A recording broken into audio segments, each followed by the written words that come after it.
Welcome to Dark Recap. If you haven't watched part 1, go watch it first, otherwise this won't make sense. Segment is of the drug dealer. We know that along with taking drugs, he also does theft, etc. He does not have any permanent address and currently he lives in a tent in the forest.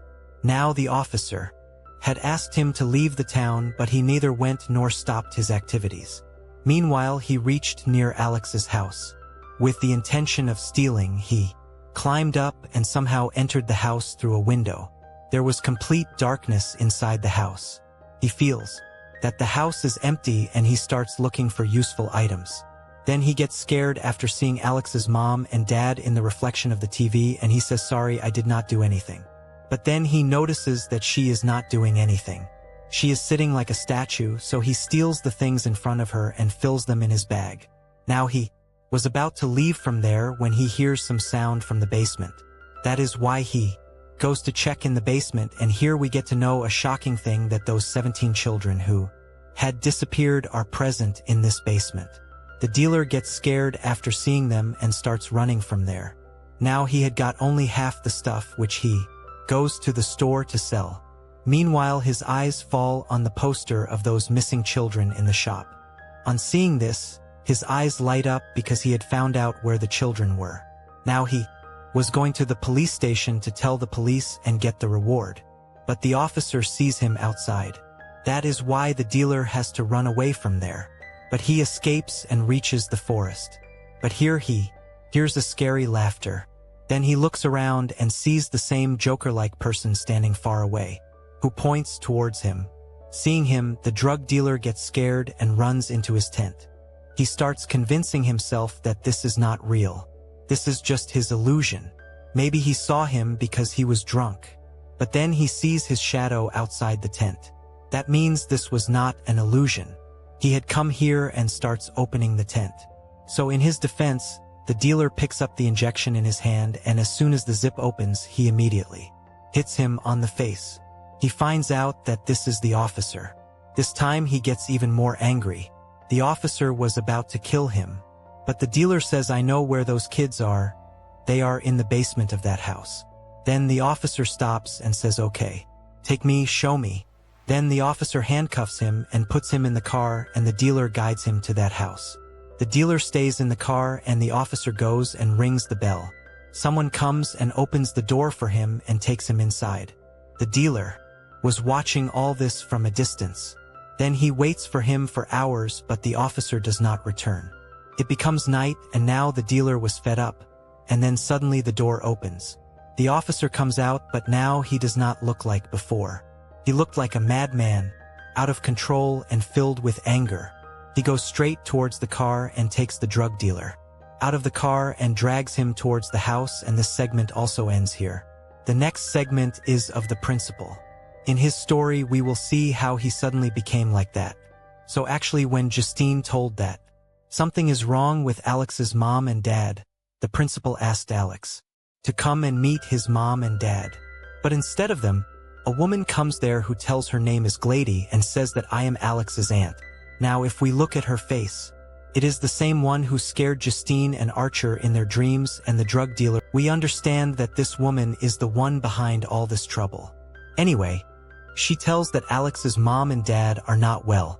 That is why they cannot come to meet right now. So I have come because I am Alex's guardian. But the principal says that I have to talk to Alex's parents personally. Guardian will not work, so she leaves from there. After this, the principal comes home and sits with his friend and starts watching TV. Just then, the doorbell rings. When they go and open the door, it is Gladys who enters the house on the pretext of asking for water. And here the truth is revealed that Gladys is actually a witch who is very skilled in black magic. Engrossing them in her talks, she takes out a strange thorny branch from her bag. She cuts her hand with it and makes it bleed. Before they could understand anything, she takes out scissors and cuts the hair of the principal's friend. Then she takes out a bell and rings it, hearing which the principal comes under her control. Then she wraps the hair of the principal's friend on this branch and breaks it. And as soon as she does this, the principal immediately attacks his friend. He catches him and throws him down. Then he vomits black liquid on his face. Then he hits his face repeatedly with his head, because of which his whole face gets torn and crushed and he dies a painful death. After this, Gladys takes out Justine's hair from her bag, which she had got cut by Alex's mom when Justine was sleeping in her car, and does the same with his hair. After wrapping it around a branch, she breaks the branch and performs black magic on it as well. After this, the principal runs to kill Justine, who was talking to Archer at the gas station. Archer tried to save her, but the principal starts strangling him. Then Justine saves herself and runs into the store, and after some time the principal leaves Archer and starts moving towards Justine. He enters the store and begins chasing Justine. Seeing this, she panics and starts running here and there, but at one point she was not able to find any way to escape. She gets very scared. He was running towards her in a dangerous way. Seeing this, Justine felt that now she is finished, but then Archer comes in between and stops him. During this, both of them get injured. Taking advantage of the moment, Justine starts running away from there. But the principal, his eyes were bloodshot, then he starts running after Justine. Justine runs out of the store and sits in her car. But the principal also comes near the car. He starts banging on the window. Then he breaks the glass with his punch and tries to catch Justine. But the car had already started. Such black magic was done on the principal that he would not rest until he killed his target. That is why he follows like a missile, and that is why the name of this movie is Weapons. Meanwhile, Archer also comes out of the store and was watching everything. That is why he also takes his car and goes after the principal, and then another car comes and hits the principal, due to which he dies there. Then after all this, Archer says sorry to Justine because he understood that it was not her fault. In fact, she herself is a victim. Justine forgives him and says that I have never seen anything like this in my life. After all, what happened to him? When I met him a few days ago, he seemed completely fine. Archer says I have never seen anything like this either, but I noticed the way he was running. Those children were also running in the same pose. Then he opens the map and shows her the same intersection area. Justine sees that the house at one of the intersection points was Alex's house. And the segment ends here. The next part is of Alex, where we will see his story from the beginning, and now all the secrets will be revealed. So here we see Alex, who goes to his school like every day. Then after school his dad comes to pick him up and takes him home. He tells him that your Aunt Gladys is coming to stay at home. Alex says, why is she coming? How will I stay with her? I don't even know her. Then his dad explains that, son, she is very ill and she has no one except us. She is also a part of our family, and that is why we had to help her. After this, at night we see that Alex is reading his book of witches. Then he notices that his dad has brought Aunt Gladys. He saw that she looked very old and sick. She had also brought a special kind of plant with her, which Alex ignores and goes to sleep. Then his dad goes to drop him to school. But after the school was over, he did not come to pick Alex up. All the children's parents had taken them away. Only Alex was left. After waiting for a long time, he decides to go home on foot. He was thinking, why didn't Dad come to pick me up? Where could he be busy? But when he reached home, he saw that his dad was at home, but he did not look normal. He was sitting like a puppet and was talking like a robot, as if he was someone's puppet and someone was controlling him. Same was the condition of his mother. Alex was getting worried, thinking, what happened to my mom and dad? Just then Gladys came there, who looked much better than before. Now Alex used to read stories of witches, etc. That is why he understood that she is a witch and she has done something to my mom and dad. Alex splashes water on their faces to bring them back to normal. But it has no effect. Then Gladys says that they will not listen to you anymore. They will only listen to me. Then she shows him a demo. She takes the same thorny twig and wraps the hair of both of them on it. After doing this, she breaks the twig. Immediately after which, both of them pick up the fork kept on the table and start pushing it into their faces. Seeing this, Alex gets scared. He asks her to stop all this. Then Gladys puts the broken twig in the bowl of water kept in front of her, which stops all this. Then she tells Alex that if you want your mom and dad to stay alive, Then do not tell anything to anyone outside and do whatever I say." In this way, she starts using Alex as her puppet by scaring him. He was doing everything as per her instructions, and every day he sees Gladys doing magic in front of that plant, due to which she was slowly getting better, becoming healthy and young. But after some time she again starts becoming old and weak. Then she tells Alex that if you do one thing for me, then I will cure your mom and dad and will also leave from here. That work was that Alex had to bring something of all his classmates with which she could control them by doing magic. Now innocent Alex had no idea about the danger. He agrees to do this as well. Then going to school, he thinks which thing of theirs should he steal: pencil, razor, sharpener, or any other thing. But this work was risky. Then his eyes fall on the name stickers of all the children. So he thinks that by removing these only he can steal the names of the children. Then during the game period, when all the children were playing outside, he goes to the class and removes all the stickers and puts them in his bag.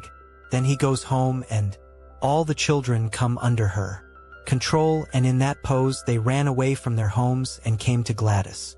In this way she kidnaps all the children and locks them in the basement. Then the next day Alex goes to school alone, and slowly the news spreads that 17 children of the same class have disappeared. And when inquired, Gladys handles the matter in her own way. This way she had kept 17 children and a couple locked in the dark inside that house. She had given the task of feeding everyone to Alex. Alex used to stay in the darkness with everyone. He would go to school after feeding them on time. Would not tell anyone anything because of fear. The poor lonely child was keeping such a terrible secret in his heart. He was handling everything alone. So this was Alex's story, and now let's move to the last segment of the film, where this story will end and we will understand more things. Here in the present time, when Alex comes back from school, he finds a police car standing outside the house. Inside the house, he sees the officer and the drug dealer, who all stand like puppets under Gladys's control. Then Gladys comes and tells Alex to pack his stuff. "We are leaving from here," and she goes to do her magic. She had made his mom and dad stand as guards at the door. Meanwhile, Archer and Justine also reach outside the house. Then the door opens and the officer is seen in front. Justine says, "I know him."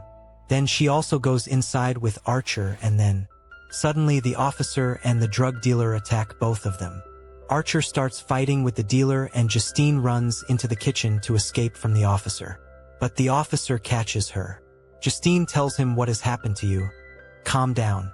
But he does not listen to her. Justine then gets a potato cutter in her hand, with which she cuts the officer's face so that he leaves her because of the pain. But she is shocked to see that it has no effect on the officer, as if he is not feeling any pain. His eyes were bulging out with blood rushing to his head. He is strangling Justine forcefully. In self-defense, Justine shoots him in the neck. But even then he does not so she shoots him in the head, which kills him. Then she goes to Archer, where the drug dealer was strangling him too. Then Justine shoots him as well and kills him. Archer goes to the basement, where he starts searching for his son among the children. He does not find his child there, but finds Gladys, who snatches his locket and does magic on it and also controls him. That is why he goes upstairs and catches Justine. But then there is a twist in the story. Alex reaches Gladys' room while running. Here her black magic branch and wig are lying. Now Alex does what he had learnt from Gladys.